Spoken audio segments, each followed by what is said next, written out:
जे बिनि जीवना सोरनि आखायाव बिटिआर सुक्तिखौ दफा खालामनोबा बिटिआर सुक्तिखौ जों इमप्लिमेन्ट खालामनोबा बिनि जुनै जोंनि बर' हारिया इन द वर्ल्ड पृथिबियाव मिथिजादों जाय रायजो राजाफोर नोंथांमोना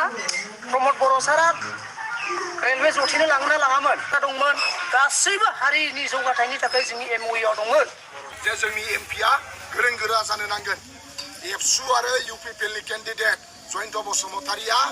बिथाङा ना इंराजि रोंगौ ना बिथाङा हिन्दी रोंगौ आं बिथांजों एबसु मावनानै फैनाय सासे हिन्दी रोङा इंराजि रोङा मानसिया बोरैबा जुदि पार्लिमेन्टआव दिल्लीयाव जुदि एमपि जालाङोब्ला बे फंसेबो खोथा बुंनो हानाय नङा ओंखायनो बै दिल्लीनि मानसिफ्रा मिनिगोन जे क'क्राझारनि एमपिआ मा हिन्दीबो रोङा मा इंराजिबो रोङा नों भारतनि प्राइम मिनिस्टार हम मिनिस्टार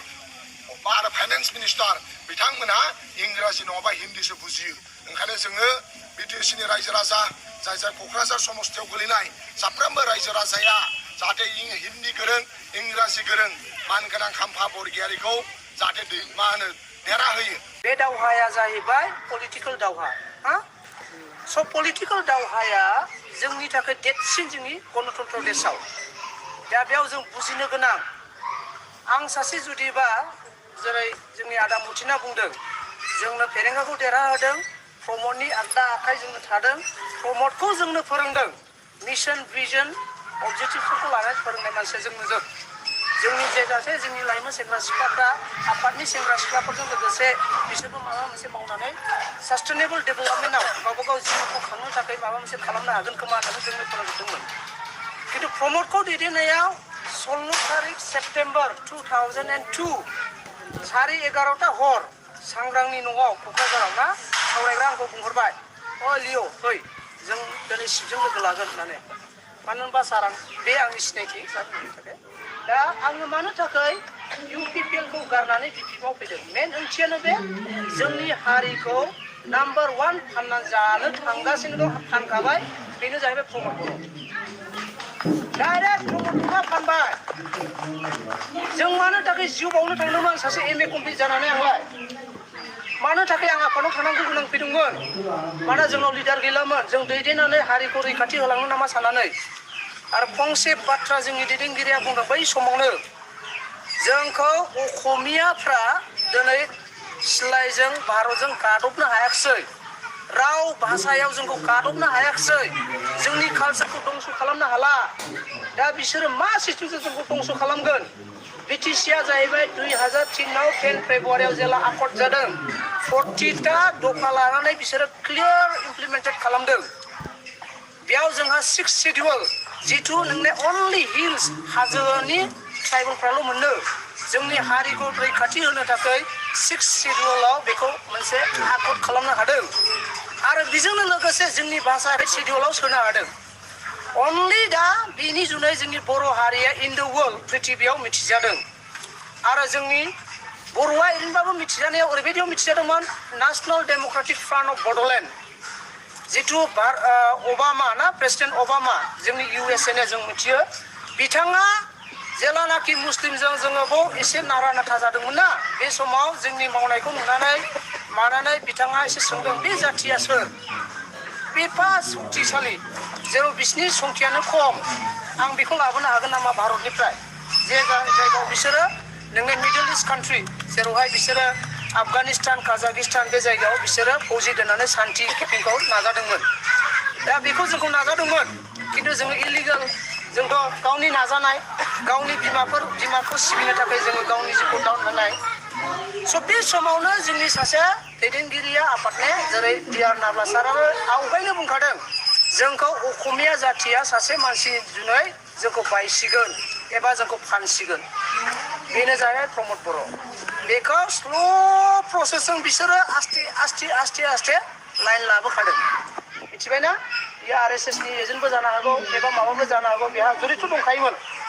दा बेयाव जेला आन्दलन जायो रायजो राजाफोर नोंथांमोना प्रमद बर' सारा रेलवे जथेनो लांना लाङामोन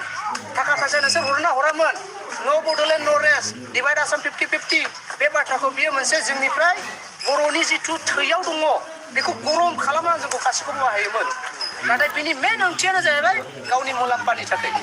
मानि थाखाय गावनि मुलाम्फानि थाखाय थाखाया खालेक्ट खालामालानो गावनि बिल्डिंआ लुहैयो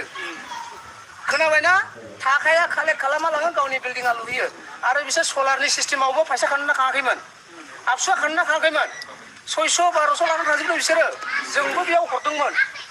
बे थाखाखौबो बिथांमोना प्रमद बर'नो ज' हैबाय दिल्लीयाव रायलायहैनांगौ सुक्ति जासिगोन माबा जासिगोन होननानै खिन्थु बिनि पेपारा गावनि आखायाव थायो अनलि बियो रायलायनोल' गोरों अनलि खुगावल' गोरों बियो खिन्थु खुनु रिटन भाबै बे रोङा बियो जुदि गोरोंमोनबा जोंनि जिथु दफा दाख्लि 2020आव 27 जानुवारियाव एग्रिमेन्ट जानाया जोंनि NDFE फोरखौ बिदि फाननाङामोन जोंनि NDFE नि MOU नाय इनार लाइन पारमिट दंमोन साख्रिनि खोथा दंमोन गासैबो हारिनि जौगाथायनि थाखाय जोंनि MOU आव दंमोन बर' रेजिमेन्ट थागौमोन गासैबो दंमोन जों बेखौ लानानै जों खुसि जादोंमोन जाबाय आरो जोंनि DR नाब्ला सार आरो जेसेबांनाखि जेलाव थानाय मानसिफ्रा गसिगोन होननानै जों खुसि जादोंमोन मानोना इन द पृथिबियाव 1914 and 1929 फार्स्ट वर्ल्ड वारआ 1914 आव जादों 1929 आव सेकेन्ड वर्ल्ड वार जादों बेयाव अनेक ट्रिटि जादों एग्रिमेन्ट रावबो एग्रिमेन्टनि उनाव साजा मोना निमाहा मोनो मिथिबायना दिनै जोंनि NDFE इन्टारनेसनेलि मिथिजानाय हिसाबाव गिजानाय मानिजानाय हिसाबाव बिथांमोननि एग्रिमेन्टआबो बिदि जानांगौमोन नाथाय प्रमद बर'मोननि मा होनोमोनलाय बियो गुबुंले साननाय गोरलै मेलेमजों साननानै गावसोरनो हाखु दाखु खालामनायाव आसामिसफोरनि दैदेनजानायाव मेलेमजिबि आसामिसफोरनि दैदेनजानायाव बिथांमोना जोंखौ टटेलि फानबोदों आरो आखुखौ ओरैबायदि खालामबाय जेला जों पेपारखौ नायबाय आयै जों गाबखांनो ओंखारबाय बे समनिफ्रायनो जोंहा उपाय गैला ना जों ओरै नांफिननो हायो ना जों ओरै थायो जोङो माने दै गुदुङाव थाबाय दाना जोंहा जालाबो गोजोना लोंलाबो गोजोना जोंथ' UPPL आव थानाय जोंथ' देरा होनाय सेंसन स्किमथ' जों मोन्दों खामानिबोथ' मोन्दों थाखा फैसाबो गुलाब गुलाब खिन्थु जोंहा गोजोननाय गैया मानो होनबा सान्थि सुक्ति होन्दों नाथाय दिनै जोंनि बर' हारिया गोजोननाय गैया रायजोफोर बेखौ गोसोआव ला असान्थिसो जादों जोङो दिनै सारा बुंखादोंना हा हु गासैबो थांजोब्बाय 6 सिडिउलनि जिथु जोंनि पावार खमथा बेबो थांगासिनो दं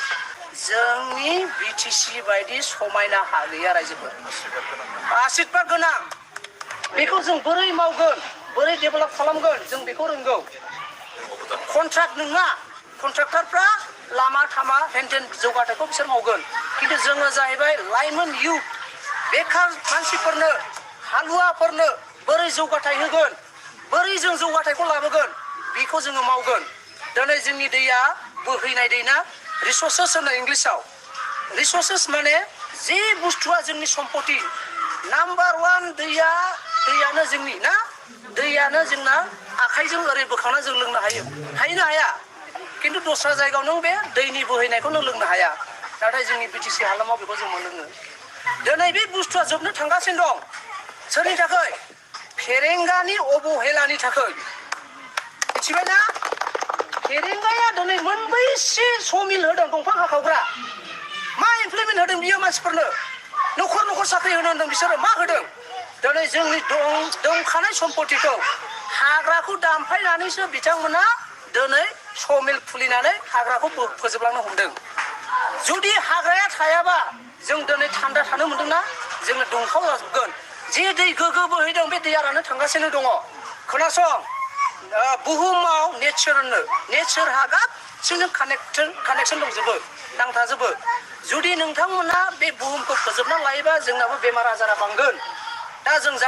जानायफोरखौबो जों मोजां मोनजानाय नङा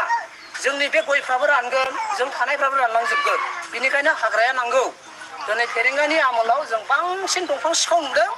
बांसिन दंफां गोमादों बांसिन हाग्रा जोबदों बांसिन मिल नुदों जोङो होमबा फेरेंगा मा मोजां मावदों फेरेंगा मा मोजां मावदों बियो गोदै गिदिर बाथ्रा बुङो फेरेंगाया खिन्थु बिनि मोनसेबो बाथ्राया जेनुइन नङा जास्ट थगायजोबनायल' बियो दिनैहाय BPMआव थांजोबदों गासैबो थगायग्रा लिडारफोर चन्दन ब्रह्म थांबाय बेबो हब मिनिस्टार जागोन ल'नो बेबो दिनै प्रमद बर' थांदों प्रमद बर'आथ' न'आव थांबायथाय जै गारिनिफ्राय बेस्थ' जायो फनावल' पाब्लिकजों रायलायनो टाइम गैया बेहा दिनै फेरेंगा बायदि न'आवबो थां सोरबा सासे माबा मोनसे बेहाय आंनि हिन्जावानो अमा मैयासो फानदों होननानै बियो बुङो रायहरो होमबा बोरै पाब्लिकनि मोजां मावनो रायजोफोर नंगौना नङा खिन्थु दिनैहाय खाम्फा सारमोन थानायाव हाग्रामा सारमोन थानायाव नोंथांमोनखौ सोङोमोन नामा नोंथांमोनखौ सोंदों बिसोरो खाम्फामोना सोरबा लोमजानाय थाङोबा सोंदोंमोन नामा बिथांमोना हेफाजाब हरदों थाइसेबाबो हरो गावनाव गैयाबाबो बेबस्था खालामना हरो दिनै जोंनि आथिखालाव बर'नि बिफाया जाहैबाय हाग्रामा सारा जोंनि बर'नि बिफा इन्टेलिजेन्स ब्युर' अफ इन्डिया फ्रम दिल्लीनिफ्राय बिथाङा बुंदों बेयाव बिटिसि हालामाव जेला जों गन्दगल टाइमाव सार बिथाङा मावोमोन एन्टायर नर्थ इस्ट बे जोंनि नर्थ इस्ट सा सानजानि देशआव ट्राइबेलफोरखौ जोबथा अनग्रा मानिजाथाव मान होग्रा ट्राइबेलखौ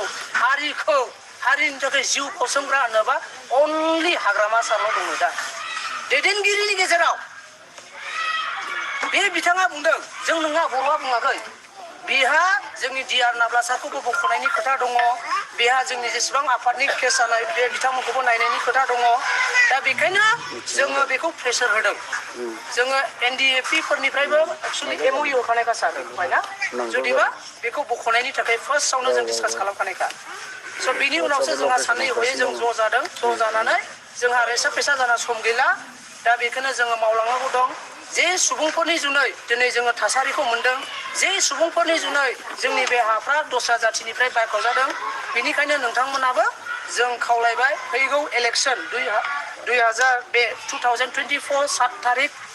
मेयावहाय नोंथांमोना अननानै नांगोलनि सुयाव भट होदो नोंथांमोननि फिसा फिसौनि उन जोलैखौ नोंथांमोना मोजां नायनो लुबैदोंब्ला नांगोलनि सुयाव भट हो जोंनि बिटिसिखौ जोङो लाखिफिननि बेनिफ्राय 2025 आव बिटिसि सरकारा हाग्रामा सारखौ लाबोफिननि बिनि उनाव नेक्स्ट इलेक्सनाव नोंथांमोना UPPL खालामो बा BPF खालामो नोंथांमोननि सायाव खिन्थु जोंनि पावार फांसनखौ जोंनि आखायाव लाबोनो थाखाय BPF खौ लाबोनाया बिराद प्रयजन नंगौना नङा आं बेखौनो खावलायबाय आरो नोंथांमोना आं बेखौनो बुंनानै आं फोजोबनाय जाबाय गोजोन्थों